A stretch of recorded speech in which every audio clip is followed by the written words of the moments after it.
I recently bought a new house, and I hate it. It's a real small 1-floor, 2-bedroom, 1-bathroom structure. More like a cabin than anything. It sits just off an old worn-down dirt road. Not exactly in the middle of nowhere, but my closest neighbors are about a 5-minute drive away. It's nearly entirely encased by trees. I guess that's what I should have expected from moving back to Washington. All of the trees are incredibly ancient looking. Their trunks are twisted and warped, with dull green moss clinging onto their battered limbs. When I say the house is encased by them, I really mean it. They cluster around the little frail cabin with an incredible density, their thick trunks squeezing the life out of it, and many are so close that their roots are starting to ruin the foundation. In the center of the small living room, lit and heated by a single pellet stove, a thick, mangled root has forced its way up through the hardwood floor before tunneling back down into the moldy earth like some kind of serpent. I swear I trip over that thing every time I walk through that room. But that's not why I hate that house. No, my budget was clearly very tight and was only to be for about a year, so I expected as many inconveniences and was prepared for much worse. Or so I thought. The first day I moved in, I immediately knew something was off. Like the house itself was frozen, or that something in the house was holding its breath. The short, narrow hallways seemed to stretch and warp before me as an unnatural, chilling silence devoured every inch of the house. I figured this paranoia was natural for any new homeowner, and so I tried to make myself comfortable, setting up my cable, placing my books on my shelves, lighting the stove, and setting up some lanterns. Even though it was midday, the trees blocked out all light, so the house was completely dark without artificial lighting. Before I knew it, it was about 11 o'clock, so I sleepily crawled into bed for the first night. It was probably around 2 o'clock in the morning when I got up to go to the bathroom. As I shuffled my way through the cold house shivering, I suddenly realized that I hadn't actually been in the bathroom at all yet. Oh God, I thought to myself, please, please, please let this bathroom be okay. I could handle tripping over a root every day, but if the only bathroom in the house was unusable, I took a deep breath as I reached for the closed door. Placing my hand on the frozen metal knob, I pushed the door open. Except, I didn't. It was locked. It was of course now that I realized the urgency at which I needed to use the bathroom. Not having the patience to look for a key, I slammed against the door. I used far too much strength, and it broke. All of it. The wood was decayed, soggy and brittle, and it simply buckled and fell to the ground. Damn it, I cursed. It reeked of mold, and I could see termites and ants squirming around in the wood, but I didn't have time to fix it at the moment. I hopped over the door, my bladder about to burst, and rushed to the toilet. After relieving myself, I looked around the bathroom. It wasn't half bad. Sure, it wasn't amazing, but it had what appeared to be a working sink, a mirror, a shower, and an obviously functioning toilet. But that's when I felt it, far stronger than it had ever been previously. That feeling, like something was in the room with me. My muscles tensed and I suddenly felt completely quiet. The trees rustled in the night air and the breeze chilled me to my bones, but I suddenly didn't want to move. No, I was certain now. Something was here with me.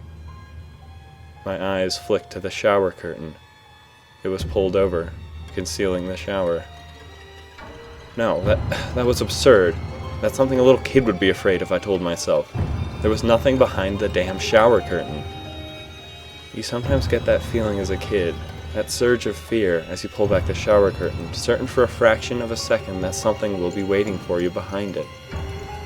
But there's never anything there. Not once. That's what I told myself as I whipped the curtain aside. But there it was. I screamed bloody murder and fell backwards onto my hands, just as my kid brain had imagined. A tall, hairy thing stood just behind the curtain. Its legs were as thick as tree trunks, its lengthy, stretched limbs hanging by its side, long brown fur covering its entire body and obscuring its face. As I scrambled to my feet in a panic, still reeling backwards, it showed no signs of movement. Its shoulders heaved up and down as it breathed, but it just stood there. I scrambled over to the sink and grabbed onto it for balance. Neither of us moved, and I couldn't see its eyes, but I knew that it was fully aware I was there. Nothing happened for what felt like forever, but as I stared longer and longer, I began to hear something. Something sickening and horrible, what sounded like skin stretching and shifting. Slowly, it started to happen before my eyes. The creature's fur began to peel away, clumping and falling onto the bathroom tiles. Terrified, I couldn't look away as its skin began to show. It was 6 shades of green and gray, and it looked as if it had been boiled or something. Grotesque lumps covered its surface, but as more and more hair fell out, I began to see what they really were. Faces. Countless, hideous, screaming faces made from the cancerous tumors. Their eyes were just white marbles, but their mouths were horrendously agape, their faces contorted in what looked like eternal agony. Panicking now, I did the only thing I could think to do and lunged forward, grabbing the shower curtain again and throwing it back, obscuring that thing. I instantly heard the sound stop. It was silent again. Dead, silent. Breathing heavy, I rushed out of the house, got in my car, and drove. I didn't even know where I was going, but there was no way I was going to sleep in that house, not with that thing behind the shower curtain. That was 4 months ago. I've since bought a new door for the bathroom, a heavy wooden one to which I placed a lock on the outside. I don't use that bathroom anymore. I try not to go near it, and I try not to mention it at all. I haven't seen that thing for a few weeks now. The last time I provoked it had been when I called animal control, assuring them that there was a bear in my bathroom. They arrived to the house, and after telling me to wait outside, burst into the bathroom. They quickly returned, however, shrugging their shoulders, saying that the bear must have left. I was incredulous. "What do you mean?" I cried. "It's right behind the shower curtain." "See for yourself," they said. "I will," I cried, "and you're coming with me." I led them to the shower and pulled back the curtain to see that thing, just as before, standing there. Its fur had regrown since I had last seen it, but already as I looked, it was starting to flake away again. The animal control officers looked at it, and I mean right at it, before turning to me with puzzled expressions, saying, "What? There's nothing there." Needless to say, late that night, I opened my eyes to see it standing at the foot of my bed.